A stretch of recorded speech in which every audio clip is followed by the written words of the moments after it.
انسان ہر آن اپنے رب کا محتاج ہے، ہر حال میں مسلسل وہ اپنے رب سے مانگتا ہے اور اسے مانگتے رہنا چاہیے۔ دعا ایک طرح سے اپنے رب کے ساتھ دلی تعلق کا نام ہے، کبھی نہ ختم ہونے والا قلبی تعلق، اور مومن کی زندگی کا کوئی لمحہ اللہ کی یاد سے اور اللہ کی پکار سے خالی نہیں ہو سکتا۔ اللہ سبحانہ وتعالی دعائیں قبول کرتا ہے، اللہ تعالی ہمارے قریب ہے، وہ ہماری سنتا ہے، وہ ہمارے دل کے اندر اٹھنے والے خیالات تک کو جانتا ہے، وہ ہماری سرگوشیوں اور مناجات کو سنتا ہے، وہ ہماری دعاؤں کو، ہمارے الحاح و زاری کو سنتا ہے۔ لہٰذا اگر ہم یہ چاہتے ہیں کہ ہماری دعائیں قبول ہوں تو ہمیں اصرار کے ساتھ دعا کرنی چاہیے، تکرار کے ساتھ دعا کرنی چاہیے، افتقار کے ساتھ، یعنی اپنی محتاجی ظاہر کرتے ہوئے کہ یا رب ہم محتاج ہیں، ہمیں تیری ضرورت ہے، تو ہمیں عطا فرما، تیرے سوا اور کوئی نہیں جو ہمیں کچھ دے سکتا ہو، اور کوئی نہیں جو ہماری مشکلات حل کر سکتا ہو۔ تو دعا کو جب دعا کے آداب کے ساتھ مانگا جاتا ہے تو دعائیں قبول ہوتی ہیں۔ تو آئیے آج ہم دیکھتے ہیں کہ دعا کے وہ کون سے آداب ہیں جن کی پابندی ہمیں کرنی چاہیے تاکہ اللہ سبحانہ تعالیٰ ہماری دعائیں قبول کر لیں۔ ہر کام کا ایک سلیقہ ہوتا ہے، ایک طریقہ ہوتا ہے، ایک قرینہ ہوتا ہے، ایک ادب ہوتا ہے، مینرز ہوتے ہیں، اور جب کوئی کام صحیح طریقے پر کیا جائے تو وہ صحیح نتائج بھی سامنے لاتا ہے۔ دعا کے آداب میں سے اہم ترین آداب، سب سے پہلے ہم باطنی آداب کی بات کریں گے کہ ہمارے اندر کیا ہونا چاہیے، ہماری سوچ میں کیا ہونا چاہیے۔ تو پہلی چیز ہے اخلاص اور پوری توجہ، یعنی جب بھی ہم اللہ سبحانہ تعالیٰ کی طرف رجوع کریں تو توجہ اور دھیان کے ساتھ کریں، اپنے آپ کو فوکس کریں، پوری یکسوئی کے ساتھ دعا مانگیں۔ ایسے ہی چلتے پھرتے غافل دل کے ساتھ یا سوچ کہیں اور ہے اور منہ سے کچھ اور بول رہے ہیں تو وہ ٹھیک ہے، آپ کی زبان کا ذکر تو ہو جائے گا لیکن دعا کا حق ادا نہیں ہوگا۔ قرآن مجید میں اللہ تعالیٰ فرماتے ہیں وَادْعُوهُ مُخْلِصِينَ لَهُ الدِّينَ، اور اس کے لیے دین کو، عبادت کو خالص کرتے ہوئے اس کو پکارو، یعنی جب اس سے دعا کرو تو پھر اپنے اندر اخلاص پیدا کرو۔ رسول اللہ صلی اللہ علیہ وسلم نے فرمایا اللہ سے قبولیت کے یقین کے ساتھ دعا مانگا کرو کہ اللہ تعالیٰ ضرور قبول کرے گا، اور جان لو کہ اللہ غافل اور لہو و لعب میں مشغول دل کی دعا قبول نہیں فرماتا۔ یعنی اگر آپ توجہ نہیں کرتے اللہ تعالیٰ کی طرف، آپ دھیان نہیں دیتے، آپ کا دل کہیں اور مشغول ہے، صرف زبان سے ہی آپ تکرار کیے چلے جا رہے ہیں تو وہ کافی نہیں، ایسی دعا فائدہ نہیں دے گی۔ دعا کے لیے توجہ ضروری ہے۔ عبد الرحمن بن یزید سے روایت ہے، وہ کہتے ہیں کہ ربیع جمعہ کے دن علقمہ کے پاس آیا کرتے تھے، جب میں وہاں نہ ہوتا تو ان کی طرف پیغام بھیج دیتے۔ تو ایک دفعہ جب وہ آئے، میں وہاں نہ تھا، تو علقمہ مجھ سے ملے، مجھ سے کہا کیا تم نے دیکھا نہیں کہ ربیع کیا بات کہتے ہیں؟ وہ کہتے ہیں کیا تم دیکھتے نہیں کہ لوگ کتنی زیادہ دعائیں کرتے ہیں اور ان کی کتنی کم قبول ہوتی ہیں؟ یہ اس لیے ہوتا ہے کہ اللہ عز و جل خالص دعاؤں کے علاوہ کوئی اور دعا قبول نہیں کرتا۔ یعنی جب تک آپ خالص ہو کے توجہ کے ساتھ دعا نہیں کرتے تو وہ اپنے ہدف تک نہیں پہنچتی، اس کا مقصد پورا نہیں ہوتا، کیونکہ وہ آپ صرف کہہ رہے ہوتے ہیں، مانگ نہیں رہے ہوتے۔ تو آپ کو مانگنا ہے، اور مانگنے کے لیے عاجزی بھی چاہیے، مانگنے کے لیے دل کی تڑپ بھی چاہیے، اور خلوص بھی چاہیے، اور بار بار کی تکرار بھی چاہیے، اور اصرار بھی چاہیے۔ وہ کہتے ہیں کہ میں نے کہا کیا عبداللہ نے بھی یہی نہیں کہا؟ انہوں نے پوچھا کہ عبداللہ نے کیا کہا ہے؟ انہوں نے کہا کہ عبداللہ نے بیان کیا کہ اللہ کسی لوگوں کو سنانے والے، یعنی جو شخص کسی کو سنانے کے لیے دعا کرتا ہے، ریاکار اور ہنسی مذاق سے دعا کرنے والے کی دعا قبول نہیں کرتا، صرف اس دعا کرنے والے کی دعا قبول کرتا ہے جس کے دل سے دعا نکلتی ہے، خلوص کے ساتھ دعا نکلتی ہے۔ یعنی بعض اوقات ہم دعا مانگ رہے ہوتے ہیں اور ہمارا مقصد نہیں ہوتا دعا کرنا، مقصد ہوتا بس کسی کو سنانا کہ ہم دعا کر رہے ہیں، یعنی وہ ہماری صرف ایک بات ہی ہوتی ہے، دعا نہیں ہوتی، دعائیہ انداز میں ایک بات کر رہے ہوتے ہیں۔ تو بات کرنا کچھ اور ہے اور دعا کرنا کچھ اور ہے، اور لوگوں کو سنانا یا لوگوں کو دکھانا، یا جب لوگ سن رہے ہوں تو اس وقت دعائیں کرنا اونچی اونچی آواز میں، اور جب تنہائی میں بیٹھے ہیں، اکیلے ہیں تو کوئی دعا ہی نہیں، یا بہت مختصر سی دعا ہے۔ تو باطنی آداب میں سے کیا ہے کہ جب ہم اکیلے ہوں، تنہائی میں ہوں، پھر ہم اللہ سے کیا باتیں کرتے ہیں، کتنی توجہ کے ساتھ بات کرتے ہیں۔ دوسری بات یہ ہے کہ سچے دل سے دعا کرنا، امام احمد بن حنبل رحمہ اللہ سے کہا گیا کہ ہمارے اور رحمان کے عرش کے درمیان کتنا فاصلہ ہے. سوال کیا کسی نے، یعنی کتنا فاصلہ ہے یہاں سے عرش تک کا. انہوں نے کہا سچے دل سے سچی دعا کرنا. یعنی جب آپ سچے دل سے سچی دعا کرتے ہیں تو آپ کی دعا عرش تک جا پہنچتی، رب العالمین تک پہنچ جاتی ہے. بس اتنا ہی فاصلہ ہے. انی قریب، اللہ تعالیٰ قریب ہے، دور نہیں ہے، اسی لیے وہ سنتا ہے ہماری. سبحان اللہ، اللہ تعالیٰ عرش پر ہوتے ہوئے ہمارے دلوں کے حال جانتے ہیں اور ہماری چپکے چپکے کی ہوئی باتیں اور دعائیں اور آہیں اور پکار وہ سب بھی سنتے ہیں. پھر قبولیت کے یقین کے ساتھ دعا کرنا. نبی صلی اللہ علیہ وسلم نے فرمایا، تم میں سے کوئی شخص اس طرح دعا نہ کرے کہ اے اللہ اگر تو چاہے تو میری بخشش کر دے، اگر تو چاہے تو مجھ پر رحم کر دے، اگر تو چاہے تو مجھے روزی دے دے. نہیں، بلکہ پختگی کے ساتھ سوال کرنا چاہیے، کیونکہ اللہ جو چاہتا ہے کرتا ہے، اللہ پہ کوئی جبر کرنے والا نہیں. تو پکی پکی دعا کریں کہ اللہ تعالیٰ یہ چاہیے، ایسا ہی چاہیے، اصرار کے ساتھ، تکرار کے ساتھ، خلوص کے ساتھ. اور پھر قبولیت دعا کے بارے میں پریشان نہ ہو کہ ہم نے تو خلوص بھی اور تکرار اصرار سب کچھ کر لیا پھر بھی ہماری دعا قبول نہیں ہوئی. عمر بن خطاب کہتے ہیں، میں دعا کی قبولیت کے بارے میں پریشان نہیں ہوتا بلکہ میں دعا کے بارے میں پریشان ہوتا ہوں. تو جب تمہارے دل میں دعا مانگنے کا خیال ڈال دیا جاتا ہے کہ مانگو، تو دعا کی قبولیت اس کے ساتھ ہی ہوتی ہے، یعنی قبولیت بھی ساتھ ہی آ جاتی ہے. تو اس لیے قبولیت ہو جائے گی اگر تم نے مانگ لیا، اپنا فرض پورا کر لیا.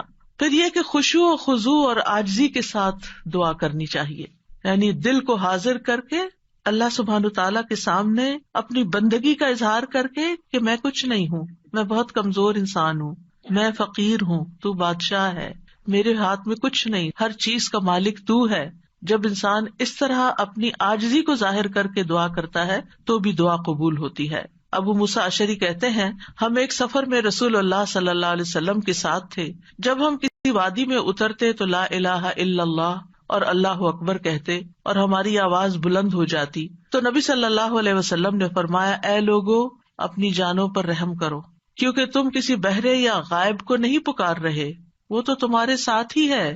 بے شک وہ سننے والا تم سے بہت قریب ہے، بے شک وہ سننے والا بہت قریب ہے. انہ سمیع قریب تبارک اسمہ وتعالی جدہ، اس کا نام برکتوں والا ہے اور اس کی عظمت بہت ہی بڑی ہے. پھر یہ کہ اپنی بے بسی اور اللہ تعالیٰ کی نعمتوں کا اقرار کرتے ہوئے دعا کرنا. ہمیں زکریا علیہ السلام کے بارے میں پتہ چلتا ہے قرآن مجید سے کہ انہوں نے کہا، قال ربی انی وہن العظم منی واشتعل الرأس شیبا ولم اکن بدعائک رب شقیا. اے رب میری ہڈیاں کمزور ہو گئی ہیں، میرا سر بڑھاپے سے بھڑک اٹھا ہے، بال سفید ہو گئے ہیں، اور اے میرے رب میں تجھ سے مانگ کر کبھی نامراد نہیں ہوا. یعنی میرے اینڈ پر کوئی چیز کام نہیں کر رہی، لیکن تیرے اینڈ پہ سب کچھ کام کرتا ہے، لہذا میں ابھی بھی مایوس نہیں ہوں. دعا میں جب کچھ چیزیں جمع ہو جاتی ہیں تو پھر دعا قبولیت کا درجہ پاتی ہے، جس میں اللہ تعالیٰ کی بارگاہ میں اپنی کمزوری، اپنی محتاجگی، اپنی عاجزی کا اظہار کرنا، عاجزی اور انکساری، لاچاری اور بے بسی، پھر ساتھ ساتھ اللہ کی تعریف بھی کرنا. یعنی ایک طرف اپنی کمزوری کا ذکر کرنا، اللہ میں تو گناہ گار ہوں اور تو بخشنے والا ہے، اللہ میں تو اپنی جان پہ ظلم کرنے والا ہوں اور تو ہم پر مہربان ہے. یعنی ایک طرف اپنی کمزوری کا اظہار اور دوسری طرف اللہ کی رحمت اور اللہ تعالیٰ کی بہترین صفات کا اقرار، وہ ساتھ ساتھ چلے. پھر اس کی نعمتوں کا اقرار کہ اللہ تو نے مجھے یہ بھی نعمت دی میرے مانگے بغیر، تو نے مجھے یہ بھی عطا کر دیا میرے مانگے بغیر، تو مجھے یہ بھی عطا کر دے. یعنی پھر اپنی حاجت رکھے. یعنی اس سے دعا کے اندر ایک خوبصورتی پیدا ہو جاتی ہے. یعنی مانگنے والے کا جو انداز ہوتا ہے اس پر بھی بہت ڈپینڈ کرتا ہے. اب دیکھیں ایک شخص آپ کے پاس آتا ہے اور روڈلی بات کرتا ہے اور اپنی کوئی ضرورت بتاتا ہے، آپ کیا کریں گے؟ ٹھہر جاؤ، کرتے ہیں تو ہماری خبر لیتے ہیں. آپ شاید کر بھی لیں کچھ اس کے لیے، لیکن اس محبت سے نہیں. ایک شخص آتا ہے، وہ بڑی محبت سے آپ سے بات کرتا ہے، آپ کے احسانات کا ذکر کرتا ہے، آپ کی کوئی تعریف کر دیتا ہے اور اس کے بعد اپنی کوئی ضرورت رکھتا ہے، تو آپ اپنی وسعت سے بڑھ کے بھی شاید اس کی مدد کر دیں. تو جب بندے اور بندے کے بیچ میں یہ معاملہ ہے تو جو اصل بادشاہ ہے اس کا کتنا حق بنتا ہے کہ ہم اس کی نعمتوں کا اقرار کریں، اس کی تعریف کریں اور سچے دل سے اس کی حمد و ثنا بیان کریں. اور پھر خاص طور پر یہ کہ انسان اپنے گناہوں کا اعتراف کرے کہ یا اللہ میں گناہگار ہوں. ایک تو ہوتا نا جو اوپر اوپر سے ہم کہتے رہتے ہیں ہم تو بڑے گناہگار ہیں، وہ والا گناہگار نہیں، جو اصلی والا اپنے کسی گناہ کو یاد کر لیں. یا اللہ مجھ سے یہ بھی زیادتی ہوئی ہے، میرے منہ سے یہ لفظ نکل گئے تھے، فلاں شخص کو میں نے ہرٹ کر دیا تھا، یا اللہ میری نماز لیٹ ہو گئی تھی، مجھے قرآن بھی صحیح نہیں پڑھنا آتا، میں نے پتہ نہیں اور کون سی غلطیاں کی ہیں جو مجھ سے زیادہ تو جانتا ہے، میں تو کر کے بھی بھول چکی ہوں، لیکن تو معاف کرنے والا ہے. حضرت سلیمان علیہ السلام نے کیا کیا تھا؟ رب اغفر لی وہب لی ملکن لا ينبغی لأحد من بعدی، اے میرے رب مجھے بخش دے. پہلے اپنی بخشش مانگی، گناہوں کا اعتراف کیا، اور پھر اس کے بعد مجھے ایسی بادشاہت عطا کر جو میرے بعد کسی اور کے لیے نہ ہو. تو یہ اقرار بڑا ضروری ہے. فاعترفت بذنبی، اللہ میں اپنے گناہوں کا اعتراف کرتا ہوں. اور پھر آپ دیکھیے گڑ گڑا کے دعا مانگنی چاہیے، تضرعا وخفیہ. سورۃ الاعراف میں آتا ہے ادعوا ربکم تضرعا وخفیہ انہ لا يحب المعتدین. اپنے رب کو گڑ گڑا کے اور خفیہ خفیہ چپ کے پکارو، بے شک وہ حد سے بڑھنے والوں سے محبت نہیں کرتا. یعنی حد سے بڑھنا کیا ہے کہ بہت چیخ چلا کے دعا کرنا، یا پھر یہ کہ انسان وہ چیزیں مانگنے لگے کہ جو اس کو زیب نہیں دیتی. تضرع جو ہوتا ہے اس میں رونا بھی شامل ہوتا ہے، اپنی عاجزی اور انکساری کا اظہار بھی ہوتا ہے، اور اصرار بھی ہوتا ہے. تضرع گڑ گڑانے کے معنوں میں یہ ساری چیزیں شامل ہیں. یعنی انسان اس طرح اپنے آپ کو اپنے رب کے سامنے بے بس پیش کرے اور اس کے الفاظ ایسے ہوں کہ اس کے اندر سے دل کی ساری خرابیاں نکل جائیں. یعنی آئی ایم نتھنگ، اے اللہ میں کچھ نہیں ہوں. اینڈ یو مین اٹ، کہ واقعی انسان سمجھے کہ میں بہت کمزور ہوں، غلطیوں کا پتلا ہوں، لیکن پھر بھی میں تیرے در پہ آیا ہوں. تو بادشاہ ہے، تو مجھے خالی ہاتھ نہیں لوٹائے گا، میری تجھ سے ہی امیدیں ہیں ساری. آپ دیکھیے نبی صلی اللہ علیہ وسلم سے بڑھ کر کون عبادت گزار تھا؟ سب سے زیادہ عبادت تو نبی صلی اللہ علیہ وسلم نے کی، لیکن بدر کے دن ان کا اللہ تعالیٰ کے آگے رونا اور گڑ گڑانا اور پھر اپنے ہاتھوں کو اٹھا اٹھا کے دعا کرنا وہ ہم سب جانتے ہیں. صحیح مسلم میں آتا ہے غزوہ بدر کے موقع پر اللہ کے نبی صلی اللہ علیہ وسلم قبلہ رخ ہوئے، پھر دعا کے لیے اپنے ہاتھوں کو اٹھایا اور اپنے رب سے گڑ گڑا کے دعا مانگنا شروع کی. اللہم انجز لی ما وعدتنی، اللہم آتی ما وعدتنی، اللہم ان تہلک ہذہ العصابۃ من اہل الاسلام لا تعبد فی الارض. اے اللہ میرے لیے اپنے کیے ہوئے وعدے کو پورا فرما، اے اللہ اپنے وعدے کے مطابق معاملہ فرما. اے اللہ اگر اہل اسلام کی یہ جماعت ہلاک ہو گئی تو زمین پر تیری عبادت نہ کی جائے گی. اور یہ صرف ایک دفعہ جملہ نہیں انہوں نے بولا، بار بار یہی کہتے تھے اللہ اپنے وعدوں کو پورا کر دے، اللہ اپنے وعدے پورے کر دے. آپ صلی اللہ علیہ وسلم برابر اپنے رب سے اپنے ہاتھ دراز کیے ہوئے، ہاتھ اٹھا کے قبلے کی طرف منہ کر کے دعا مانگتے رہے، یہاں تک کہ آپ کی چادر آپ کے شانے سے گر پڑی. یعنی کندھے پہ جو چادر اڑی تھی وہ نیچے گر گئی، یعنی اتنا ہاتھ اٹھایا کہ وہ چادر بھی گر گئی. بس ابو بکر رضی اللہ عنہ آپ کی طرف آئے، آپ کی چادر کو اٹھایا، اسے آپ کے کندھے پہ ڈالا، پھر آپ کے پیچھے سے آپ کو لپٹ گئے اور عرض کیا اللہ کے نبی آپ کی اپنے رب سے دعا کافی ہو چکی، ان قریب وہ آپ سے کیے ہوئے اپنے وعدے کو پورا فرمائے گا. اگر ہم سے کسی نے وعدہ کیا ہو کہ میں تمہارا یہ کام کر دوں گا، اگر ہم سے اللہ نے وعدہ کیا ہو کوئی کہ یہ ہو جائے گا، تو پھر اس کے بعد ہماری دعائیں کتنی ہوگی؟ ہم تو دعا ہی نہیں کریں گے، ہم کہیں گے وہ تو آلریڈی کانٹریکٹ ہو چکا ہے، وعدہ ہو چکا ہے، اب تو ہو ہی جائے گا نا، بس ہو ہی جائے گا، اب کیا فکر، اب ٹکٹ لے لی ہے، ویزا لگ گیا ہے، اب تو عمرے پہ جانا پکا ہو گیا ہے، ہو ہی جائے گا. نہیں، یہ ٹکٹ اور ویزا نہیں لے کے جاتا آپ کو، یہ اللہ کا اذن، اللہ کی طرف سے رحمت، اللہ کی طرف سے عنایت آپ کو لے کے جاتی ہے. اور جب تک آپ اس کے گھر تک پہنچ نہیں جاتے مسلسل دعا کرتے رہیں، مانگ مانگ کے اللہ سے نیکیوں کے موقع لیتے رہیں. کسی بھی موقع پر کوئی بھی نیکی کا کام کرنا ہو، اب مثلاً نماز پڑھنے جا رہے ہیں آپ، تو آپ اللہ تعالیٰ سے دعا کریں، اللہ تعالیٰ نماز تو پڑھنے جا رہی، خوشبو آپ نے ڈالنا ہے، میرا دل آپ نے لگانا ہے، میرے لیے اس نماز کو آنکھوں کی ٹھنڈک آپ نے بنانا ہے، اس نماز میں میری محبت آپ نے ڈالنی ہے. کیونکہ نیکی کے کام بھی فار گرانٹیڈ نہ لیا کریں کہ ہاں ہو جائیں گے، بس یہ تو فرض ہے نا، ادا کر لیں گے. وضو کر لیا نا، جائے نماز بچھی، کیا مشکل ہے، میں چلی جاؤں گی. نہیں، وہاں تک جانے کی توفیق بھی اللہ دیتا ہے، اور اچھا سا کام کرنے کی توفیق بھی اللہ تعالیٰ ہی دیتا ہے. اس لیے اس سے مانگتے رہے، چھوٹی چھوٹی چیزیں، یعنی جو بھی کام کرتے رہے. کھانا پکانے جا رہے ہیں تو دعا کریں یا اللہ بہت اچھا سا بن جائے. کوئی بھی کام، کسی سے کوئی ڈیل کرنے جا رہے ہیں، بازار جا رہے ہیں، کچھ خرید رہے ہیں، کچھ بھی کر رہے ہیں، تو دل میں اللہ تعالیٰ کو پکارتے رہیں، اللہ تعالیٰ سے کنیکشن ڈیولپ کریں، اللہ تعالیٰ سے راز و نیاز کیا کریں، اللہ تعالیٰ کو اپنے دل کے قریب محسوس کیا کریں. قریب و مجیب، وہ قریب بھی ہے، جواب بھی دیتا ہے، دعائیں قبول کرتا ہے. اور پھر چپ کے یہ جو دعاؤں کی قسمیں جو میں نے ذکر کی ہیں ابھی، یہ ساری خفیہ دعائیں، دل میں، دائیں بائیں کسی کو نہیں پتا آپ کیا کر رہے ہیں، لیکن مانگتے چلے جائیں. زکریا علیہ السلام کے بارے میں اللہ تعالیٰ نے خاص طور پہ فرمایا، ذکر رحمت ربک عبدہ زکریا اذ نادى ربہ نداء خفیا. یہ آپ کے رب کی اس رحمت کا ذکر ہے جو اس نے اپنے بندے زکریا پر کی جب اس نے اپنے رب کو چپ کے پکارا. چپ کے کسی کو نہیں پتا کیا مانگ رہے ہیں. اللہ تعالیٰ نے قرآن میں کھول دیا کیا مانگا، کیسے مانگا، سب کچھ ہمیں بتا دیا.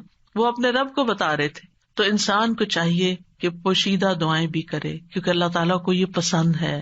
اللہ سے وہی انسان تنہائی اور علیحدگی میں سرگوشی کرتا ہے جس کو یہ یقین ہو کہ اللہ تعالیٰ اس کے بہت قریب ہے.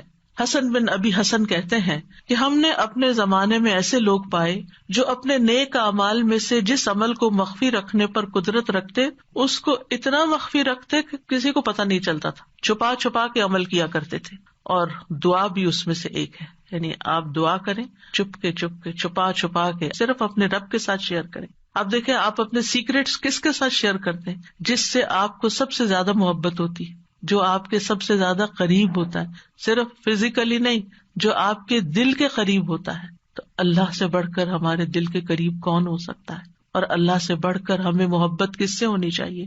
سب سے زیادہ محبت بھی اسی سے، اور سب سے زیادہ قربت کا احساس بھی اسی کے ساتھ، اور پھر سب سے زیادہ راز و نیاز بھی اسی کے ساتھ، مناجات بھی اسی کے ساتھ. تو جب انسان چپ کے دعا کرتا ہے تو اس کے بہت سے فائدے ہوتے ہیں. ایک تو انسان کے ایمان میں اضافہ ہوتا ہے کہ اللہ تعالیٰ خفیہ دعا سنتا ہے.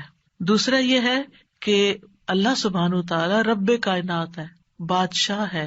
کسی بادشاہ کے دربار میں جا کے آپ کیسے بات کرتے ہیں؟ کس ٹون کے ساتھ، کتنا لاؤڈ؟ کبھی کسی کو دیکھا کہ کسی ڈگنیٹری کے پاس جا کے چیخ چلا کے بات کر رہا ہو؟ نہیں. تو اللہ سبحانہ وتعالیٰ کے سامنے تو ہمارا ادب اور احترام اور بھی زیادہ ہونا چاہیے. یعنی اللہ سے محبت کا مطلب یہ نہیں کہ ہم پھر اللہ تعالیٰ سے ایسے باتیں کریں جیسے کسی بچے سے باتیں کر رہے ہیں، جیسے اپنے بچوں سے لاڈ کر رہے تھے، ایسے تھوڑی. ادب احترام. پھر آپ دیکھیے کہ جب انسان چپ کے اور ادب احترام کے ساتھ بات کرتا ہے تو اس میں اخلاص بھی زیادہ ممکن ہوتا ہے. تو یہ چند آداب تھے، باطنی آداب. اب ظاہری آداب. ظاہری آداب میں آپ دعا تو کبھی بھی کہیں بھی مانگ سکتے ہیں، وضو ہو یا نہ ہو. لیکن اگر آپ کی کوئی خاص دعا ہے، کوئی خاص حاجت ہے، کوئی خاص بات ہے، تو پھر آپ باوضو ہو کے، پاک صاف ہو کے اللہ تعالیٰ کی حضور فارملی بیٹھ کے نماز پڑھ کے پھر خاص طرح دعا کریں. یعنی یہ مستحب عمل ہے، فرض نہیں ہے، لازم نہیں ہے. کیونکہ آپ دیکھیے کہ جب انسان باوضو ہوتا ہے نا تو اس کی کیفیت اور ہوتی ہے. تو اس اچھی کیفیت کے ساتھ آپ جب مانگتے ہیں تو قبولیت کے زیادہ امکانات ہوتے ہیں. لیکن اگر کوئی وضو نہ کر سکے کوئی حرج نہیں. ابو عامر رضی اللہ عنہ جب شہید ہوئے تو ابو موسیٰ اشعری رضی اللہ عنہ نے آ کر نبی صلی اللہ علیہ وسلم کو خبر دی اور کہا کہ ابو عامر نے کہا تھا کہ آپ صلی اللہ علیہ وسلم کے پاس جا کر کہنا کہ میرے لیے استغفار کریں. تو اب وہ شہید ہو چکے ہیں. آپ نے پانی طلب کیا، وضو فرمایا، پھر اپنے ہاتھ اٹھا کر دعا کی، اے اللہ ابو عامر کی مغفرت فرما. کیا ہمیں اگر کوئی دعا کے لیے کہتا ہے، ہم نے بھی کبھی ایسا اہتمام کیا؟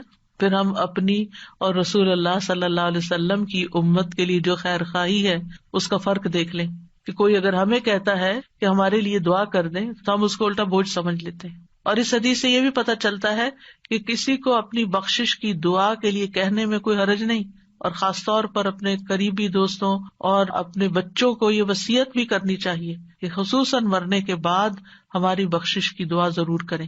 سب سے بہترین تحفہ جو ہم کسی میت کو بھیج سکتے ہیں وہ اس کے لیے دل سے کی ہوئی بخشش کی دعا ہے. آج کل تو بس ایک رواج چل پڑا ہے کہ کوئی فوت ہوتا ہے گروپ میں ڈال دیتے ہیں اور سارے اٹھا کے کٹ پیسٹ کر کے دعائیں پیسٹ کرتے جاتے ہیں اور فارغ ہو جاتے ہیں.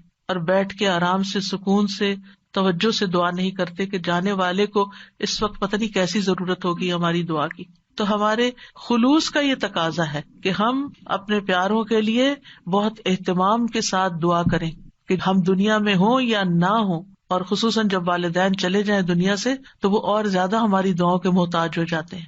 پھر اسی طرح دعا کرتے وقت قبلہ رخ ہو جانا افضل ہے، یہ بھی مستحب ہے. نہ ہو کوئی بات نہیں، کسی بھی جگہ کسی بھی طرف رخ کر کے آپ دعا کر سکتے ہیں. نبی صلی اللہ علیہ وسلم نے ایک جمعہ کے دن بارش کی دعا مانگی تھی.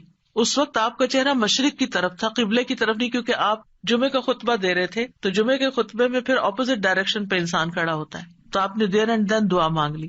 لیکن اوور آل آپ دیکھیے کہ جب آپ عبادت کے وقت قبلہ رخ ہو کے بیٹھتے ہیں تو اس سے ایک پازیٹیو انرجی آپ کے اندر سے آتی ہے، آپ کو ایک فیلنگ آتی ہے، آپ کا فوکس بڑھ جاتا ہے. قبلہ ہے بھی کس لیے؟ ایک فوکس کے لیے نا، آرگنائز کرنے کے لیے نمازوں کو، کہ پوری دنیا کے جو نمازی ہیں وہ ایک ہی طرف رخ رکھے. اور اسی لیے آپ دیکھیں کہ جب ہم حرم شریف جاتے ہیں، کعبہ کے پاس جاتے ہیں، تو کتنی پازیٹیو انرجی لے کر آتے ہیں. ہماری سوچیں، ہمارے خیال، ہمیں سارے غم بھول جاتے ہیں، ساری پریشانیاں دور ہو جاتی ہیں، اور ایک اور خاص طرح کی انرجی ہمارے اندر آ جاتی ہے. تو اس لیے بہتر ہے کہ قبلے کی طرف منہ کر لیں، نہیں ہے تو کوئی بات نہیں. علی بن ابی طالب سے روایت ہے، ایک مرتبہ ہم رسول اللہ صلی اللہ علیہ وسلم کے ساتھ سفر پر روانہ ہوئے. جب ہم ہرہ میں اس سیراب کی ہوئی زمین پر پہنچے جو سعد بن ابی وقاص کی ملکیت میں تھی، تو رسول اللہ صلی اللہ علیہ وسلم نے فرمایا، میرے لیے وضو کا پانی لاؤ. جب نبی صلی اللہ علیہ وسلم وضو کر چکے تو قبلہ رخ ہو کر کھڑے ہو گئے، اللہ اکبر کہہ کے فرمایا، اے اللہ، ابراہیم جو تیرے بندے اور تیرے خلیل تھے، انہوں نے اہل مکہ کے لیے برکت کی دعا کی تھی، اور میں محمد تیرا بندہ اور تیرا رسول ہوں صلی اللہ علیہ وسلم. میں تجھ سے اہل مدینہ کے حق میں دعا مانگتا ہوں کہ اہل مدینہ کے مد اور سا میں اہل مکہ کی نسبت دگنی برکت عطا فرما دے. مد اور سا پیمانے ہیں جن سے ناپ کے تول کی چیزیں دی جاتی تھی، اسکیلز ہیں. تو کس طرح نبی صلی اللہ علیہ وسلم نے اہتمام کے ساتھ دعا مانگی، اور ابراہیم علیہ السلام کی پریکٹس کو سامنے رکھتے ہوئے، اس کا ایک طرح سے واسطہ دیتے ہوئے کہ آپ نے ان کی دعا بھی سنی تھی، مدینہ والوں کے لیے میری دعا سنیں. اور آپ اس برکت کو محسوس کرتے ہیں جب آپ وہاں جاتے ہیں. یہاں اس حدیث سے کیا پتہ چلتا ہے کہ آپ نے دعا کے لیے وضو بھی کیا اور دعا کے لیے قبلہ رخ بھی ہوئے، یعنی دونوں کام کی توجہ اور فوکس، اور ایک ادب کے تقاضے کے تحت. ضروری نہیں کہ ہر وقت کیا جائے، لیکن کیونکہ اس وقت آپ نے نماز نہیں پڑھائی کوئی، خالی دعا کے لیے آپ نے یہ اہتمام کیا. پھر اسی طرح یہ کہ ہاتھ پھیلا کے، ہاتھ اٹھا کے دعا کرنی چاہیے. رسول اللہ صلی اللہ علیہ وسلم نے فرمایا، بے شک تمہارا رب تبارک و تعالی بڑی شرم والا اور بڑے کرم والا ہے. اس کو اس بات سے شرم آتی ہے کہ اس کا کوئی بندہ اس کے آگے ہاتھ پھیلائے اور وہ ان کو خالی لوٹا دے. یعنی آپ ہاتھ کرتے آگے تو خالی نہیں لوٹاتا، وہ آپ کو عطا کرتا ہے. اچھا، بعض لوگ تو کیا کرتے ہیں، ایسے مٹھیاں بند کر کے ایک مٹھی کے نیچے دوسرا ہاتھ، اتفاق سے نظر پڑ جاتی ہے. کچھ لوگ نماز کے بعد ایسے بیٹھے ہوتے ہیں اور دعا کر رہے ہوتے ہیں. کچھ لوگ تو یہ ہے کہ ہاتھ سے اٹھاتے ہیں تو بس اس طرح ڈھیلے ڈھالے سے چھوڑ دیتے ہیں. تو کم از کم اتنے تو اٹھائیں کہ آپ کی بازو کو محسوس ہو کہ آپ کے ہاتھ اٹھے ہوئے ہیں، اور اوپر تو آپ جتنا چاہیں پھر لے جائیں. پھر اسی طرح ایک اور روایت میں ہے، رسول اللہ صلی اللہ علیہ وسلم نے فرمایا، جب تم اللہ سے سوال کرو تو اپنے ہاتھوں کی ہتھیلیوں کے ساتھ مانگا کرو، ہاتھ پھیلایا کرو، ہاتھوں کی پشت سے نہیں مانگو. الٹے ہاتھ سے نہیں دعا کرنی کہ آپ کے ہاتھ نیچے کی طرف ہو، یعنی ہتھیلی اندر ہو، جیسے کوئی چیز کسی سے مانگتے ہیں یہ لیتے ہیں، ایسے لینے والے انداز میں. پھر اسی طرح حمد و ثنا اور درود پڑھ کر دعا کرنی چاہیے. دعا مانگنے سے پہلے اللہ تعالیٰ کی خوب حمد و ثنا، تعریف، اور اللہ تعالیٰ کی تسبیح اور اللہ تعالیٰ کی بڑائی بیان کرنی چاہیے، اور اللہ تعالیٰ کے اچھے اچھے ناموں کا واسطہ دے کر اللہ سے دعا کرنی چاہیے. پھر نبی صلی اللہ علیہ وسلم پر درود بھیج کر اللہ تعالیٰ سے سوال کرنا چاہیے.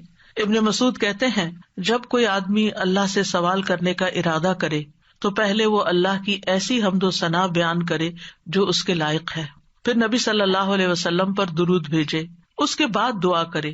اس طرح ممکن ہے کہ وہ کامیاب ہو جائے، یعنی اپنی مطلوبہ چیز پا لے. پھر اسی طرح یہ ہے کہ جامع دعائیں کرنی چاہیے، کمپریہنسو. حضرت عائشہ کہتی ہیں کہ رسول اللہ صلی اللہ علیہ وسلم جامع دعا پسند فرماتے اور اس کے علاوہ کو چھوڑ دیتے. یہ بہت لمبی نہیں کرتے تھے، مختصر. یعنی بہت لمبی دعا اور بہت ڈیٹیل میں جانے کی بجائے جامع کلام اور اچھے کلمات کا انتخاب کیا جائے جس سے اللہ تعالیٰ کی رحمت ہماری طرف آئے.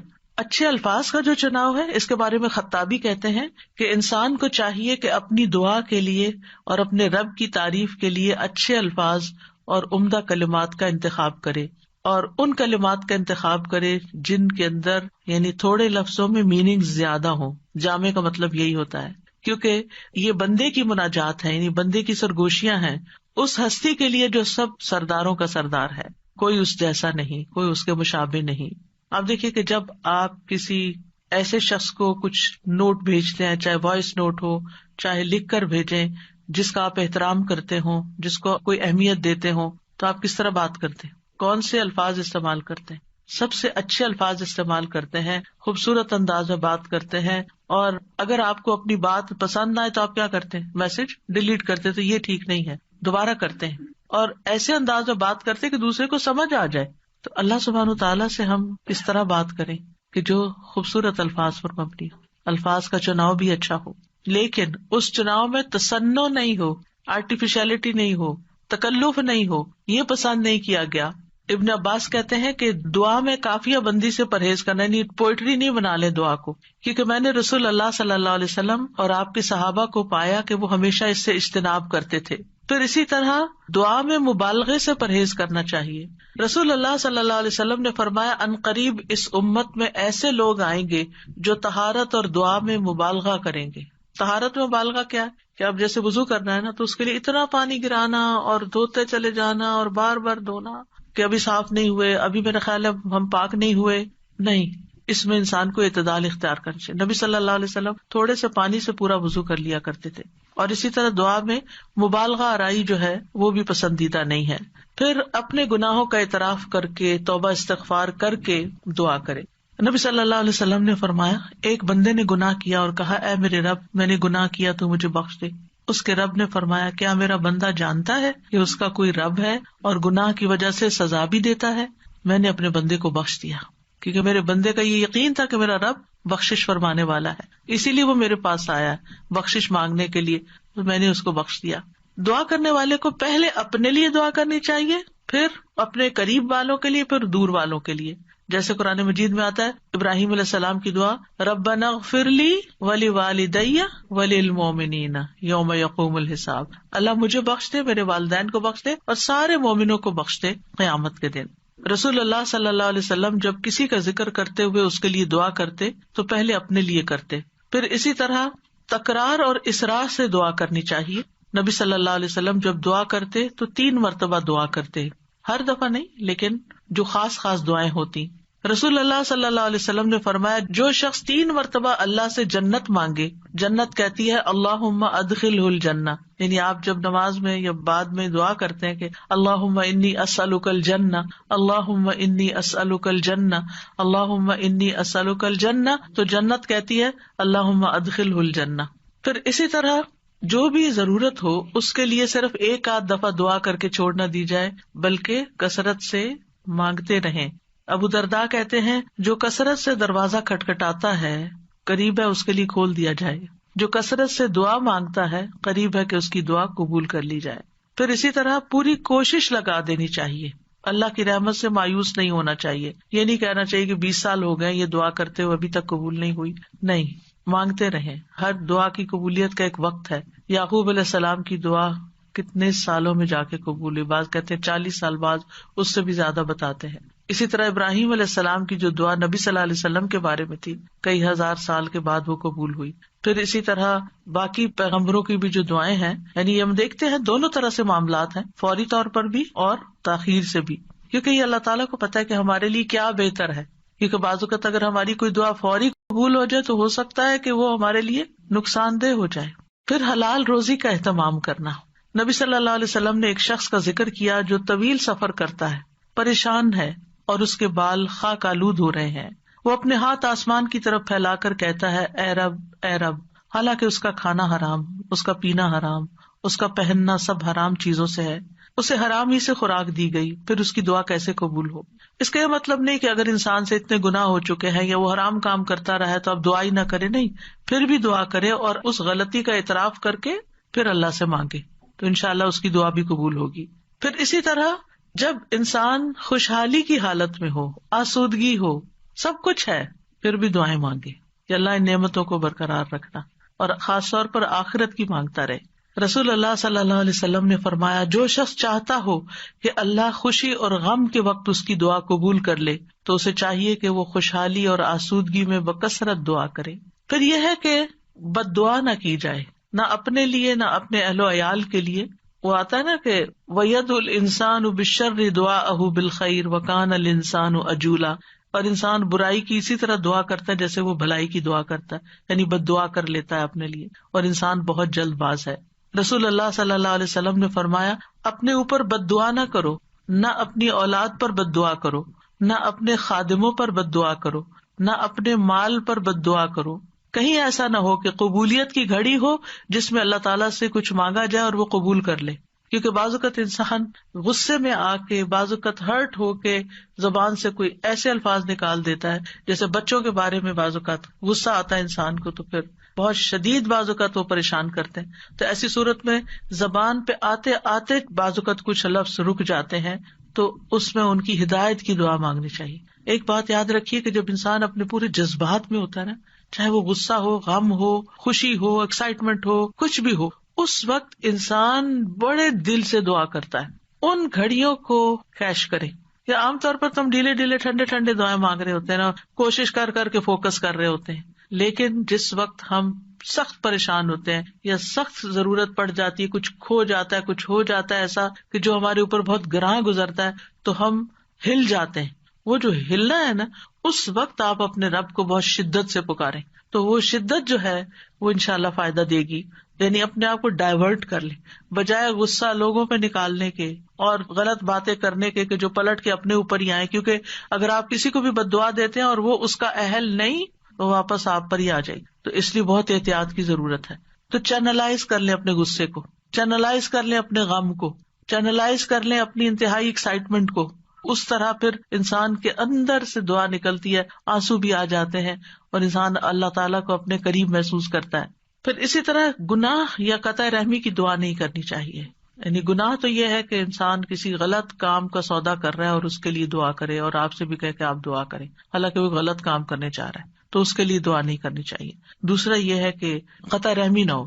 قطع رحمی کیا ہوتی ہے کہ مثلاً کوئی کہے اپنے کسی بچے کے بارے میں کہ یا اللہ اس کو میری آنکھوں سے دور کر دے، اس قسم کی دعائیں نہیں کرنی چاہیے، یہ بد دعا میں شامل ہو جاتی ہے۔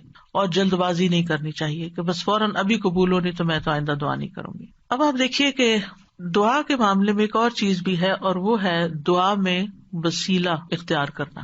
تو دعا میں کچھ وسیلے جائز ہیں، کچھ جائز نہیں۔ جائز وسیلے کیا ہیں؟ نمبر 1، اسماء حسنی کو وسیلہ بنا کے دعا کرنا۔ قرآن مجید میں آتا ہے وَلِلَّهِ الْأَسْمَاءُ الْحُسْنَى فَادْعُوهُ بِهَا، اور سب اچھے نام اللہ ہی کے ہیں، سو اسے ان کے ساتھ پکارو، اچھے ناموں کے ساتھ۔ مثلا ہم یہ کہیں کہ یا حی یا قیوم برحمتک استغیث، اب یہاں اللہ کے ناموں کو وسیلہ بنایا اور رحمت مانگی۔ یا ذا الجلال والاکرام، یا من بیدہ ملکوت السماوات والارض، یا رب ربنا، یا رب العالمین، یا ارحم الراحمین، یا اللہ یا رحمان یا رحیم، یا اللہ یا کریم، یا وہاب، رزق مانگنا تو یا رزاق۔ اس طرح اللہ تعالیٰ کے ناموں کو وسیلہ بنا کے آپ دعا کر سکتے ہیں۔ کچھ تو وہ نام ہے جن میں اسم اعظم بھی ہے، اور نبی صلی اللہ علیہ وسلم نے ان ناموں کے ساتھ دعا کی ہے جو مشہور یا حی یا قیوم وغیرہ۔ لیکن یہ ہے کہ چونکہ ایک عمومی ہدایت ہے کہ اللہ کے ناموں کے ساتھ دعا کی جائے، تو کسی بھی نام کو جو آپ کو بہت اچھا لگتا ہے، اللہ تعالیٰ کی کوئی بھی پیاری صفت، اس کے ساتھ اللہ کو پکار کے آپ اللہ تعالیٰ سے دعا کریں، کیونکہ یہ بھی ایک محبت کا اظہار ہوتا ہے نا، جس سے آپ محبت کرتے ہیں اس کے آپ ہر نام سے ہی پیار کرتے ہیں، بلکہ نئے نئے نام رکھتے رہتے ہیں، یا قریب یا مجیب بھی کہہ سکتے ہیں۔ پھر فرشتے بھی آپ دیکھیں کہ اللہ کے ناموں کو وسیلہ بنا کر دعا کرتے ہیں۔ الذین یحملون العرش ومن حولہ یسبحون بحمد ربہم ویؤمنون بہ ویستغفرون للذین آمنوا کیا کہتے ہیں؟ ربنا وسعت کل شیء رحمتا وعلما، اے ہمارے رب تو نے ہر چیز کو اپنی رحمت اور علم سے گھیر رکھا ہے. تو یہ اللہ کے ناموں کو وسیلہ بنا رہے ہیں ایک طرح سے. اس کے بعد کہتے ہیں فاغفر للذین تابوا، اللہ جو توبہ کرتے ہیں، واتبعوا سبیلک، کہ تیرے رستے پہ چلتے ہیں، ان کو بخش دے، وقہم عذاب الجحیم، اور انہیں جہنم کے عذاب سے بچا لے. انبیاء علیہ السلام بھی اللہ کے ناموں کا وسیلہ اختیار کرتے ہیں. حضرت سلیمان نے عرض کیا تھا قال رب اغفر لی وہب لی ملکا لا ينبغی لأحد من بعدی انک انت الوہاب، تو بہت عطا کرنے والا ہے، تو مجھے بھی عطا کر. پھر اسی طرح یوسف علیہ السلام نے دعا کی تھی رب قد آتیتنی من الملک وعلمتنی من تأویل الاحادیث فاطر السماوات والارض انت ولی فی الدنیا والآخرہ توفنی مسلما والحقنی بالصالحین. تو یہاں پر فاطر السماوات والارض یہ اللہ تعالیٰ کے نام لیا گیا ہے. نبی صلی اللہ علیہ وسلم کو بھی جب کوئی مشکل پیش آتی تو آپ فرماتے یا حی یا قیوم برحمتک استغیث. اور یہ قبولیت کے اسباب میں سے ہے اللہ کے ناموں کے ساتھ دعا کرنا جو ہے.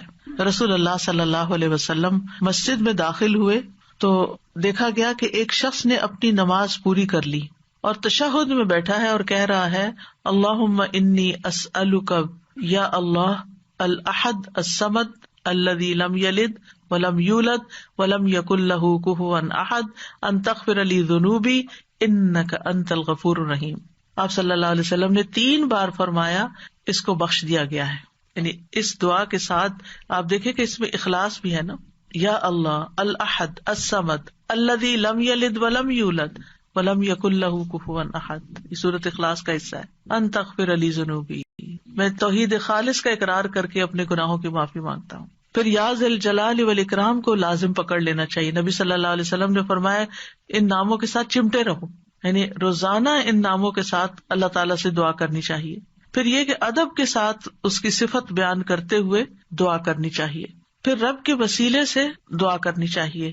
یعنی ابو درداء کہتے ہیں اللہ تعالیٰ مومنوں پر رحم فرمائے، وہ مسلسل یہی کہتے رہے ربنا ربنا ربنا ربنا، یہاں تک کہ ان کی دعا قبول کر لی گئی. اپنے نیک اعمال کو وسیلہ بنا کے دعا کرنا، یعنی یہ وسیلہ دے سکتے ہیں ہم.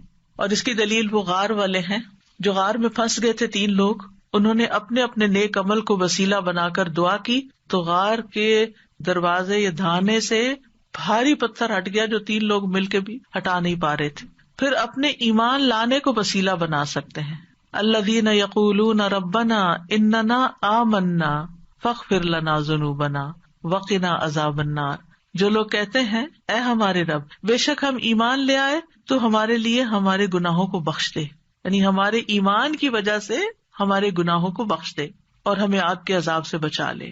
پھر زندہ نیک لوگوں کی دعا کے ساتھ وسیلہ پکڑنا، یعنی ان سے دعا کروانا. نیک لوگوں میں سے اگر کوئی آدمی زندہ ہے، آپ کے والدین ہیں، سارا وقت عبادت میں لگے رہتے ہیں، کوئی غیبت چگلی نہیں کرتے ادھر ادھر، نانا نانی دادا دادی بزرگ ہو جاتے ہیں نا، یا والدین بھی بزرگ آپ کے پاس ہیں اور آپ دیکھتے کہ سارا دن یا وہ تسبیح کر رہے ہیں یا وہ قرآن پڑھ رہے ہیں یا وہ نمازیں پڑھ رہے ہیں اور عمر کے اس حصے میں پہنچ گئے ہیں کہ اب وہ کوئی برا کام نہیں کرتے، تو ان سے بھی خاص دعا کروانی چاہیے. یعنی ان کے پاس جا کر کہنا آپ ہمارے لیے دعا کریں یا ان سے دعا کروائیں، تو یہ دراصل آپ ان کا وسیلہ پکڑ رہے ہیں ایک طرح سے، یہ بھی وسیلہ ہے. مثلاً آپ کہہ سکتے ہیں کہ آپ میرے لیے دعا کریں اللہ تعالیٰ مجھے بخش دے، یا اگر رزق کا معاملہ ہے تو رزق یا شفا چاہیے تو اللہ تعالیٰ سے دعا کریں اللہ تعالیٰ میری بیماری دور کر دے، یا جو بھی کوئی مسئلہ ہو. یا اسی طرح یہ کہ اگر بارش نہیں برس رہی ہے اور کوئی لوگوں کے لیے پرابلم ہو رہی ہے تو ان سے کہہ سکتے ہیں کہ وہ بھی خاص دعا کریں. حضرت عمر رضی اللہ عنہ جو تھے رسول اللہ صلی اللہ علیہ وسلم کے چچا عباس کی دعا کو انہوں نے وسیلہ بنایا تھا. انس بن مالک کہتے ہیں جب کبھی عمر رضی اللہ عنہ کے زمانے میں قحط پڑتا تو عمر رضی اللہ عنہ عباس بن عبد المطلب کے وسیلے سے دعا کرتے تھے اور فرماتے اے اللہ پہلے ہم تیرے پاس اپنے نبی کا وسیلہ لایا کرتے تھے تو پانی برساتا تھا، اب ہم اپنے نبی کے چچا کو وسیلہ بناتے ہیں تو ہم پر پانی برسا، یعنی ان سے بھی دعا کرواتے. تو انس رضی اللہ عنہ کہتے ہیں چنانچہ انہوں نے ایک دفعہ ایسے کیا تو خوب بارش برس پڑی. تو یہ جو کسی سے جا کے کہنا کہ آپ دعا کریں اس میں کوئی حرج نہیں، لیکن صرف ایک رسم بنا لینا ہر وقت دعا کے لیے کہتے رہنا، آپ دوسرے کے لیے دعا شروع کر دیں فرشتہ آمین کہے گا وہ آپ کو کوئی لگ جائے گی، یعنی اس کو ایک رسم نہ بنائیں. یعنی لوگوں نے نا شدت اختیار کر لی ہے، یعنی ایکسٹریم پہ چلے گئے، یا ہر وقت یہی کہتے رہتے ہیں بس دعا کریں دعا کریں دعا کریں، یا پھر دوسری طرف کہتے کسی کو بھی نہ کہیں دعا کریں. یہ دونوں چیزیں ٹھیک نہیں، اعتدال میں رہیں. ایک عورت اپنے بچے کو لے کر نبی صلی اللہ علیہ وسلم کی خدمت میں حاضر ہوئی اور عرض کیا، اے اللہ کے نبی، اس کے حق میں اللہ سے دعا کیجیے اور میں 3 بچوں کو دفن کر چکی ہوں، یعنی اس سے پہلے میرے 3 بچے فوت ہو چکے ہیں، آپ اس کے لیے دعا کیجیے. آپ نے پوچھا تم نے 3 بچوں کو دفن کیا ہے؟ اس نے کہا ہاں. آپ نے فرمایا تم نے پھر جہنم سے ایک مضبوط بندش باندھ لی ہے، یعنی اللہ تعالیٰ تمہارے لیے ان بچوں کی وجہ سے آگ سے تمہیں بچا لے گا. تو یہ دعا کا ایک طرح سے وسیلہ بن گیا. اب کچھ وسیلے ناجائز بھی ہیں تو ان کا بھی پتہ ہونا چاہیے. ان میں سے فوت شدہ نیک آدمی کو وسیلہ بنانا، اس کی ممانعت ہے. کیوں؟ اس لیے کہ وہ نہیں ہماری باتیں سنتے، وہ ہمارا حال نہیں جانتے. قرآن مجید میں سورۃ فاطر میں آتا ہے والذین تدعون من دونہ ما یملکون من قطمیر ان تدعوہم لا یسمعوا دعاءکم ولو سمعوا ما استجابوا لکم وَيَوْمَ الْقِيَامَةِ يَكْفُرُونَ بِشِرْكِكُمْ وَلَا يُنَبِّئُكَ مِثْلُ خَبِيرٍ. اور وہ جنہیں تم اس کے سوا پکارتے ہو وہ کھجور کی گٹلی کے چھلکے کے مالک بھی نہیں ہے. کتنی باریک سی، آپ رمضان آ رہا ہے نا تو کھجوریں کھائیں گے تو وہ چھلکا ضرور اتار کے دیکھیں کہ کیا چیز ہو، ہاتھ سے مسل دے تو نظر بھی نہیں آتا. یعنی اللہ کے سوا کوئی اتنی چیز کا بھی اصل مالک نہیں ہے. یہ ہم مانتے ہیں ہمارے پاس جو کچھ اللہ نے ہمیں دے رکھا ہے. فرمایا اگر تم انہیں پکارو تو وہ تمہاری پکار سنتے ہی نہیں. یہ جو لوگوں نے ایک ڈھنگ بنا رکھا ہے نا بزرگوں کی قبروں پہ جا کر ان سے کہتے ہیں آپ ہمارے لیے دعا کریں، پھر وہ فوت ہو چکے ہیں، وہ کیسے سن سکتے ہیں؟ آپ کو اگر کوئی بے ہوش کر دے تو آپ کو کوئی بات نہیں سنائی دیتی، آپ سوئے پڑے ہو تو آپ کو سنائی نہیں دیتی، تو آپ فوت ہو کے کیسے کسی کی باتیں سننا شروع ہو گئے؟ اور اگر وہ سن بھی لیں تو تمہیں جواب نہیں دے سکتے. اگر وہ سن لیں، اللہ چاہے تو کسی کو بھی سنوا سکتا ہے. اور خاص طور پر جب میت کا حساب کتاب ہو رہا ہوتا ہے شروع میں، تو اس وقت وہ جوتوں کی چاپ وغیرہ سنتا ہے.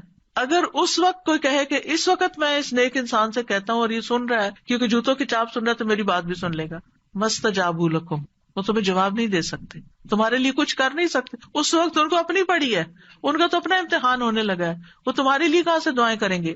اور قیامت کے دن تمہارے اس شرک کا انکار کر دیں گے. اور آپ کو خوب خبر رکھنے والے اللہ کی مانند کوئی بھی خبر نہیں دے سکتا. یہ اللہ تعالیٰ نے آپ کو بتایا ہے کہ یہ ممکن نہیں کہ مردے سے آپ جا کے کہو کہ آپ ہمارے لیے دعا کریں. اچھا، بعض لوگ کہتے ہیں وہ شہید ہوتے ہیں، تو شہید وہ ہوتے ہیں اور مردہ نہیں کہتے اس کو، لیکن ان کا بھی تعلق ہماری دنیا سے نہیں ہے، وہ اپنی جنتوں میں ہے. قرآن مجید میں ایسے لوگوں کی مذمت کی گئی ہے جو اپنے اور رب کے بیچ میں غیر اللہ کو وسیلہ بناتے ہیں. سورۃ الزمر میں آتا ہے الا للہ الدین الخالص والذین اتخذوا من دونہ اولیاء ما نعبدهم الا لیقربونا الی اللہ زلفی ان اللہ یحکم بینہم فیما ہم فیہ یختلفون ان اللہ لا یہدی من هو کاذب کفار. خبردار، خالص دین صرف اللہ ہی کا حق ہے، اور وہ لوگ جنہوں نے اس کے سوا اور حمایتی بنا رکھے، اللہ کو چھوڑ کے اوروں کو اپنا مددگار سمجھ رکھا ہے، وہ کہتے ہیں ہم ان کی عبادت نہیں کرتے مگر اس لیے کہ یہ ہمیں اللہ سے قریب کر دیں. ہم بزرگوں کی قبر پہ اس لیے جاتے ہیں کہ وہاں زیادہ دعا قبول ہوتی. یہ کہاں سے پتا چلا آپ کو؟ الا لیقربونا الی اللہ زلفی، اچھی طرح قریب کر دیں. یقیناً اللہ ان کے درمیان اس کے بارے میں فیصلہ کرے گا جس میں وہ اختلاف کر رہے ہیں. بے شک اللہ اس شخص کو ہدایت نہیں دیتا جو جھوٹا اور بہت ناشکرا ہو. ایسے لوگ پھر کسی کی سنتے بھی نہیں. آپ کو معلوم ہے نا دور جاہلیت میں لوگ بتوں کی پوجا کرتے تھے، وہ ان کو خدا نہیں سمجھتے تھے، وہ کہتے تھے یہ خدا کے اوتار ہیں اور ہم یہ سمجھتے ہیں کہ ان کی سفارش سنی جاتی. اور وہ بت کن کے ہوتے تھے؟ پاسٹ کے نیک لوگوں کے، جیسے قوم نوح نے بت بنا لیے تھے. لیکن یاد رکھیے جو آیت ہم ریپیٹڈلی ہر روز سنتے ہیں اور ہر روز اس کا معنی جانتے ہیں، اس میں وَإِذَا سَأَلَكَ عِبَادِي عَنِّي فَإِنِّي قَرِيبٌ، کوئی واسطہ وسیلہ بیچ میں نہیں، میں خود اپنے بندے کے قریب ہوں. کسی اور کو بیچ میں لانے کی کیا ضرورت ہے؟ ڈائریکٹ اس کو پکارے. جیسے آپ اپنا کیس خود پیش کر سکتے ہیں، کوئی اور نہیں آپ کے لیے کر سکتا. جو چوٹ آپ کو لگی ہوئی ہے، جو غم آپ کے دل میں ہے، وہ کسی اور نے نہیں ایکسپیرینس کیا. لہٰذا اس دکھی ٹوٹے دل کے ساتھ جب اللہ سے مانگیں گے تو کیوں نہیں سنے گا؟ ضرور سنے گا.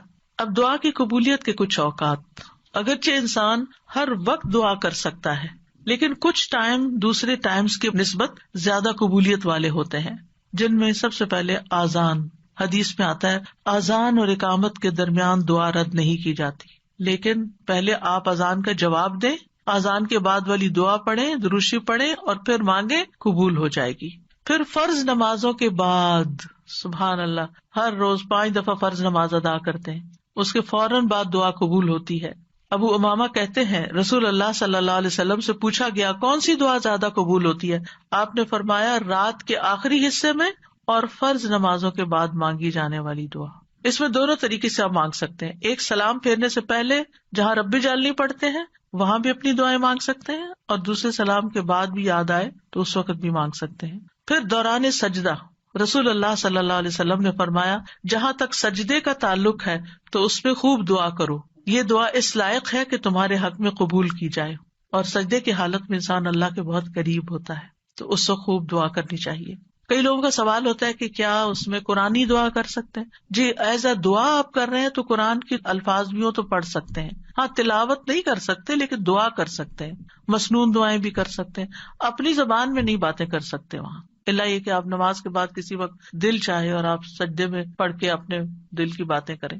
پھر رات کا آخری حصہ، فجر کی اذان سے پہلے کا وقت، نبی صلی اللہ علیہ وسلم نے فرمایا تمام اوقات سے زیادہ بندہ پچھلی رات میں رب کے سب سے زیادہ قریب ہوتا ہے، بس اگر تم سے ہو سکے تو تم اس گھڑی کو یاد کرنے والوں میں سے بن جاؤ تو ضرور بن جاؤ. یعنی اس وقت تم ضرور اللہ کو یاد کرو، اس وقت دعائیں کرو. پھر جمعہ کے دن ایک خاص گھڑی، ابو ہریرہ روایت کرتے ہیں رضی اللہ عنہ کہ رسول اللہ صلی اللہ علیہ وسلم نے جمعہ کے دن کا تذکرہ کیا. آپ نے فرمایا اس میں ایک گھڑی ایسی ہے کہ کوئی مسلمان بندہ نماز پڑھتے ہوئے اللہ سے جو بھی مانگتا ہے اسے ضرور عطا کر دیا جاتا ہے. اب یہ کون سی گھڑی ہے؟ اس کے بارے میں ایک تو یہ اوپینین ہے کہ دن کا کوئی بھی حصہ ہو سکتا ہے. دوسرا یہ ہے کہ امام جب خطبے کے لیے ممبر پر آ جاتا ہے. پھر ایک یہ کہ عصر کے بعد سے لے کے مغرب کے بیچ میں آتی ہے. پھر لیلۃ القدر میں دعا کرنا. عرفہ کے دن حاجیوں کے لیے، عرفہ کا دن ہم بھی کر لیں تو کیا حرج ہے، اگر ان کی سنی جا رہی ہے تو رب ہماری بھی سن رہا ہے. لیکن وہ تو چونکہ مشقت اٹھا کے وہاں پہنچے ہیں تو اس لیے وہ زیادہ قریب ہیں. نبی صلی اللہ علیہ وسلم نے فرمایا بہترین دعا وہ ہے جو عرفہ کے دن مانگی جائے. حضرت عائشہ کہتی ہے کہ رسول اللہ صلی اللہ علیہ وسلم نے فرمایا اللہ عرفہ کے دن سے زیادہ کسی دن اپنے بندوں کو آگ سے آزاد نہیں کرتا اور اللہ اپنے بندوں کے قریب ہوتا ہے. پھر فرشتوں کے سامنے اپنے بندوں پر فخر فرماتے ہوئے کہتا ہے یہ سارے بندے کیوں آئے ہیں یہاں، گھر بار چھوڑ کے، مال خرچ کر کے، اتنی تکلیف اٹھا کے یہاں کس لیے جمع ہے؟ تو ہم سب جانتے ہیں کہ آج کیوں کرتے ہیں کہ اللہ تعالیٰ ہمیں بخش دے اور ہم سے راضی ہو جائے اور ہمارا فرض بھی ادا ہو جائے. پھر اسی طرح بارش کے وقت کی دعا، یعنی جب بارش ہو رہی ہے اور آپ لوگ بڑے خوش قسمت ہیں کہ یہاں اکثر بارش ہوتی رہتی ہے، برف بھی پڑتی ہے، تو اس وقت پریشان ہونے کی بجائے دعا کرنا شروع کر دیا کریں. آپ ڈرائیونگ کر رہے ہیں، بارش برسنا شروع ہو گئی ہے، دعائیں شروع کر دیں. پھر مصیبت کے وقت، جس سے پہلے بھی میں نے عرض کیا نا کہ جب انسان جذبات کی پیک پہ ہوتا ہے تو اس وقت اس کے الفاظ اور ہی طرح کے ہوتے ہیں. رسول اللہ صلی اللہ علیہ وسلم نے فرمایا اگر مسلمان پر کوئی مصیبت آئے اور وہ اللہ کے حکم کے مطابق کہے انا للہ و انا الیہ راجعون اللہم اجرنی فی مصیبتی واخلف لی خیرا منہا، اے اللہ مجھے میری مصیبت میں اجر دے اور میرے لیے اس کا بہترین نعم البدل عطا فرما، تو اللہ اس کو اس سے بہتر عطا فرماتے ہیں. اور جب بھی دل پہ غم کی گھٹا چھائے کسی بھی تکلیف کی وجہ سے، دیر اینڈ دین یہی دعا کیا کریں اللہم اجرنی فی مصیبتی واخلف لی خیرا منہا، اللہ اس مصیبت پر تو مجھے اجر دے اور اس سے بہتر نعم البدل عطا کر دے. پھر اسی طرح زمزم پیتے وقت رسول اللہ صلی اللہ علیہ وسلم نے فرمایا زمزم کا پانی اس مقصد کے لیے ہے جس کے لیے وہ پیا جائے. پھر تلاوت قرآن کے بعد کی دعا. پھر مرغ کی آواز سنتے وقت، کیونکہ اس وقت وہ فرشتے کو دیکھ رہا ہوتا ہے. پھر مریض اور میت کے پاس رسول اللہ صلی اللہ علیہ وسلم نے فرمایا جب تم مریض یا میت کے پاس جاؤ تو اچھی بات کہا کرو، کیونکہ فرشتے تمہاری بات پر آمین کہیں گے. یعنی اس وقت دعائیں کرنی چاہیے. ام سلمہ کہتی ہیں کہ رسول اللہ صلی اللہ علیہ وسلم ابو سلمہ جو ان کے ہسبینڈ تھے ان کی میت پر تشریف لائے. ان کی آنکھیں کھلی رہ گئی تھی، آپ نے انہیں بند کیا اور فرمایا جب روح قبض ہو جاتی ہے تو آنکھیں اس کا پیچھا کرتی ہیں. یعنی روح جب لے کے جاتے ہیں فرشتے تو آنکھیں پیچھے پیچھے دیکھتی ہیں، اس کا جسم کا ایک حصہ چلا گیا یعنی اس کی روح چلی گئی تو اس کو کیا کرنا چاہیے؟ آنکھیں بند کر. اور ویسے بھی آپ دیکھیں اگر باڈی اکڑ جائے اور میت کی آنکھیں کھلی رہتی تو بڑا خوفناک سا سین ہو جاتا ہے. اسی دوران گھر کے کچھ لوگ رونے چیخنے لگے تو آپ نے فرمایا اپنے متعلق خیر ہی کی دعا مانگا کرو، رونے کا فائدہ نہیں، اچھی دعا مانگو، کیونکہ فرشتے تمہاری دعا پر آمین کہتے ہیں۔ پھر وہ لوگ جن کی دعائیں قبول ہوتی ہیں، ان میں مجاہد فی سبیل اللہ اور حج اور عمرہ کرنے والا۔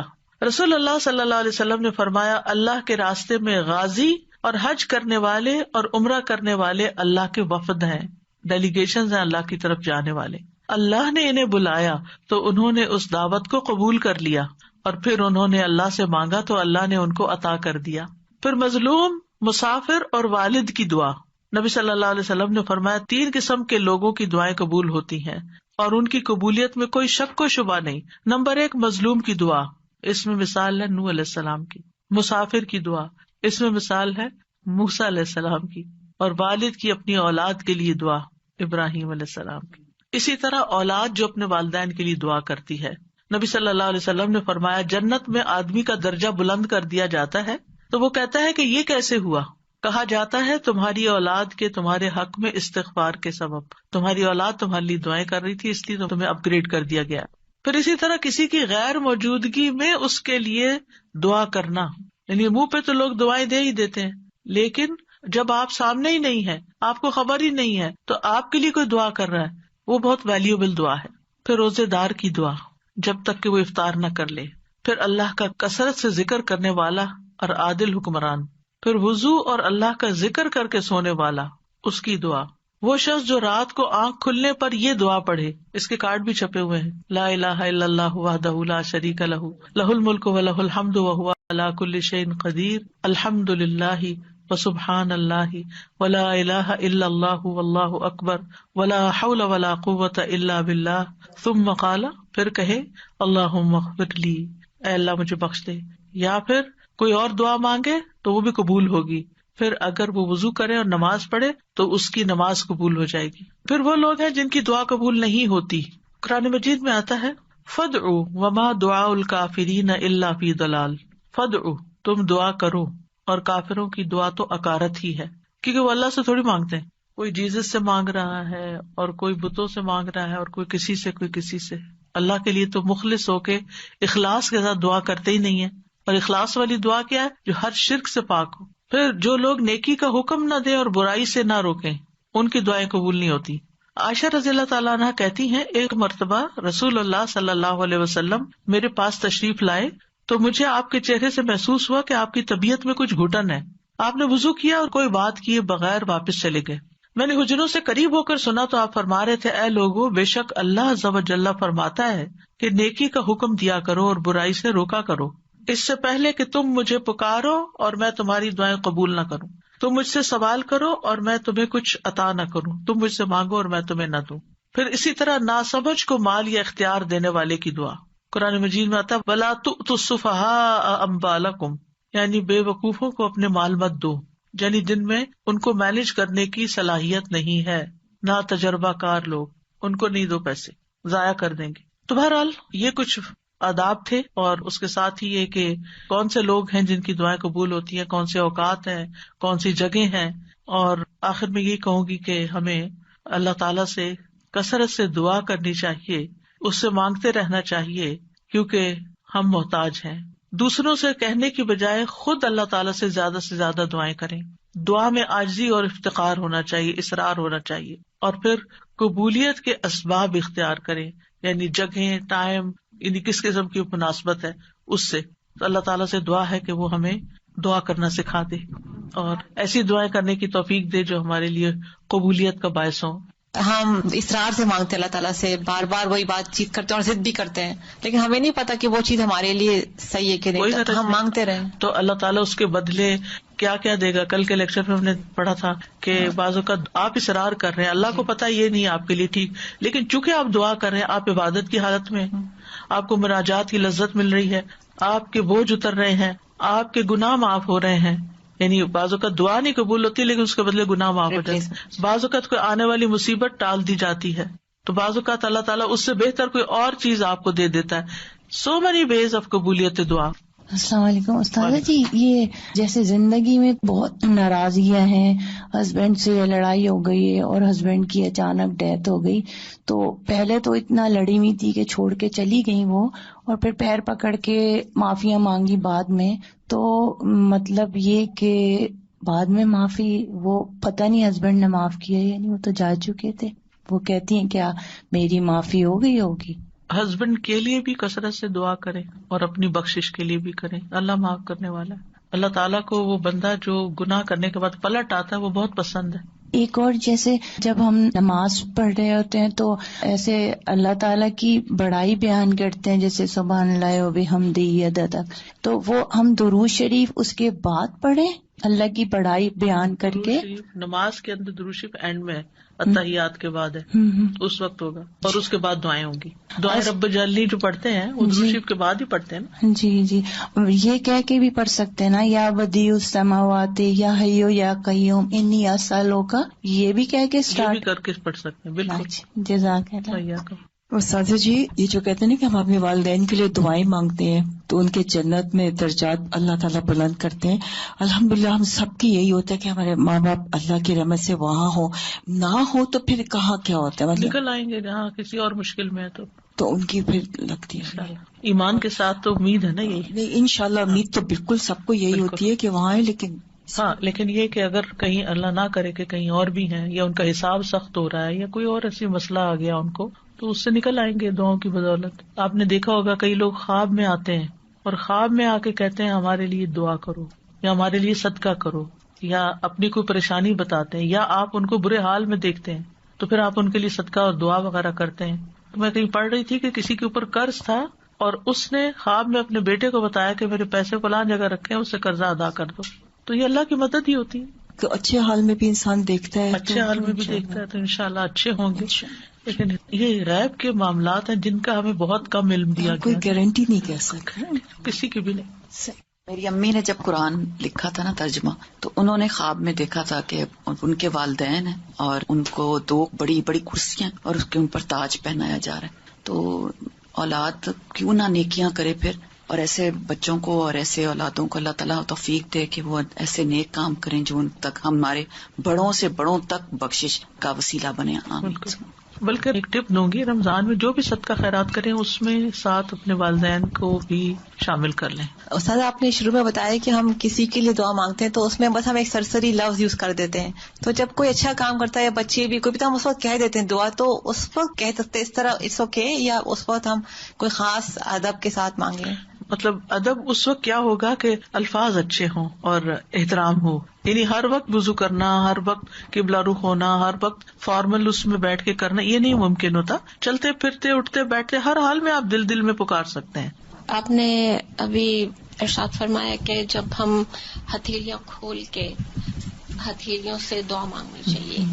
جی, تو جب ہم سجدے میں جیسے دعا قبول ہوتی تو ہمارے تو ہاتھ یوں ہوتے ہیں, تو ہم ان کو یوں کریں. نہیں, سجدے میں ہمیں نہیں پھیرنا. سجدے میں تو پوزیشن ہے نا سجدے کی, وہ تو آپ سجدہ کر رہے ہیں. جی, اور اس میں دعا آ گئی. لیکن جب آپ دعا مانگ رہے ہیں تو اس وقت دعا کی پوزیشن میں آ جائیں گے, یعنی سجدے کے علاوہ جب دعا مانگ رہے ہیں. اور روزے پہ کہتے ہیں نبی صلی اللہ علیہ وسلم کے کہ وہ خود ہمارے سلام کا جواب دیتے ہیں. جی ہاں, تو ان کو ہمارا سلام پہنچایا جاتا ہے. جی ہاں. تو وہاں ہم نہیں ان کو وسیلہ بنا کے دعا مانگ سکتے. یہ کسی صحابی نے نہیں بنایا. اچھا, لیکن جب حضرت عمر نبی صلی اللہ علیہ وسلم کی وفات کے بعد دعا کروانے گئے تھے تو حضرت عباس کے پاس گئے تھے, قبر پہ نہیں آئے تھے. ٹھیک ہے, اوکے. سبحانک اللہم و بحمدک اشہد ان لا الہ الا انت استغفرک و اتوب الیک. السلام علیکم و رحمۃ اللہ وبرکاتہ.